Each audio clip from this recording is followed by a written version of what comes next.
ఏపీలో వాలంటీర్ల కొనసాగింపు ఉంటుందా లేదా అనే అంశంపై ఇంకా సందిగ్ధం కొనసాగుతోంది. 2019 ఆగస్టు 15న గ్రామ వార్డు సచివాలయాల్లో ప్రతి 50 ఏళ్లకు ఒకరు చొప్పున క్లస్టర్లుగా వేరు చేసి వాలంటీర్లను నియమించారు.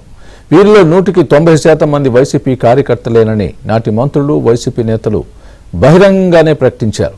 ఎన్నికల కోడ్ అమల్లోకి వచ్చాక వాలంటీర్లను పెన్షన్ల పంపిణీ నుంచి పక్కన పెట్టాలని హైకోర్టు ఆదేశం మేరకు కేంద్ర ఎన్నికల సంఘం నిర్ణయం తీసుకుంది. ఎన్నికల్లో ప్రభుత్వం మారడంతో వాలంటీర్ల పరిస్థితి ఏంటనే ప్రశ్న ఇప్పుడు సర్వత్రా వ్యక్తమవుతోంది.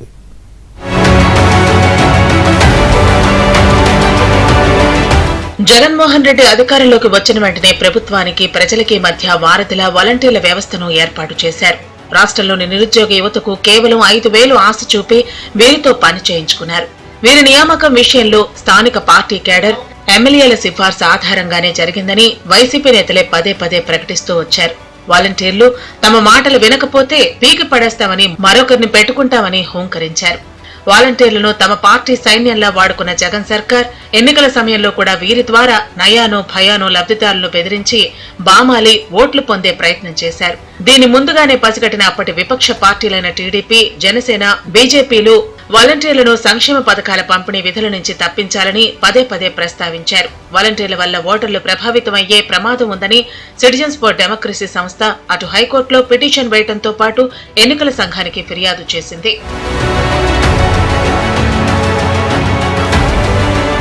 సిఎఫ్టీ పిటిషన్ పై స్పందించిన హైకోర్టు కేంద్ర ఎన్నికల సంఘానికి వాలంటీర్లను ఎన్నికల విధుల నుంచి దూరం పెట్టాలని సూచించింది. కోర్టు సూచనల మేరకు ఎన్నికల కోడ్ ముగిసే వరకు వాలంటీర్లను పథకాల పంపిణీకి దూరం పెట్టాలని కేంద్ర ఎన్నికల సంఘం ఆదేశాలు ఇచ్చింది. ఎన్నికల ఫలితాల్లో అధికార పార్టీ ఘోర ఓటమి చవిచూడటం, ఎన్డీఏ ప్రభుత్వం కొలువు తీరటం జరిగిపోయింది. దీనికి తోడు ఈ నెల పెన్షన్ల పంపిణీని సచివాలయ ఉద్యోగుల ద్వారా చేయించాలని నిర్ణయించి తొలి రోజే 95% మించి పెన్షన్ల పంపిణీ చేయించారు. రెండో రోజు 100% పెన్షన్లను పూర్తి చేశారు. గతంలో పెన్షన్ల పంపిణీ వాలంటీర్ల చేతుల మీదుగా జరగడంతో వారికి గౌరవ వేతనం ప్రభుత్వం చెల్లించేది. జూన్ నెల నుంచి వాలంటీర్ల సేవలను ప్రభుత్వం వినియోగించుకోవటం లేదు. దీంతో జులై నెలలో వాలంటీర్లుగా ఉన్న వారెవరికీ గౌరవ వేతనం రాలేదని తెలుస్తోంది. ఇదిలా ఉంటే కేంద్ర ఎన్నికల సంఘం పెన్షన్ల పంపిణీ నుంచి వాలంటీర్లను పక్కన పెట్టాలని ఆదేశించిన వెంటనే వైసీపీ నేతల ఒత్తిడి మేరకు బలవంతంగా వాలంటీర్లు రాజీనామాలు చేశారు. ఇలా రాజీనామాలు చేసిన వారు 96,000 మంది ఉన్నారని ఏపీ ప్రభుత్వం నివేదించింది. మొత్తం వాలంటీర్లు రాష్ట్రంలో 2,54,832 మందిలో గతంలోనే రాజీనామా చేసిన వారిని తగ్గించగా మొత్తం 2,36,000 మంది వాలంటీర్లు ఉన్నారని అంచనా. వీరిలో 96,000 మంది ఎన్నికల సమయంలో రాజీనామాలు చేశారు.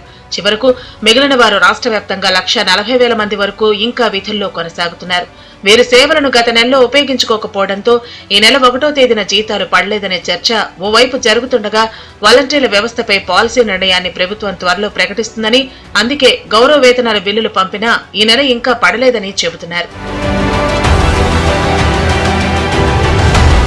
ఇదిలా ఉంటే అసలు వాలంటీర్ల వ్యవస్థనే రద్దు చేయాలంటూ ఇప్పటికే హైకోర్టులో సీనియర్ అడ్వకేట్ ఉన్నం మురళీధర్ పిటిషన్ దాఖలు చేశారు. వాలంటీర్లుగా నియమింపబడ్డ వారంతా వైసీపీ కార్యకర్తలేనని గత ప్రభుత్వ పెద్దలు అనేక మార్లు ప్రస్తావించిన వీడియోలను సైతం కోర్టు ముందు ఉంచారు. ఈ వ్యవస్థకు చట్టబద్ధత లేదని, ప్రతి ఏడాది ఆగస్టు 14న రెన్యువల్ చేసే విధంగా నడుస్తుందని పిటిషన్లో పేర్కొన్నట్టు తెలుస్తోంది.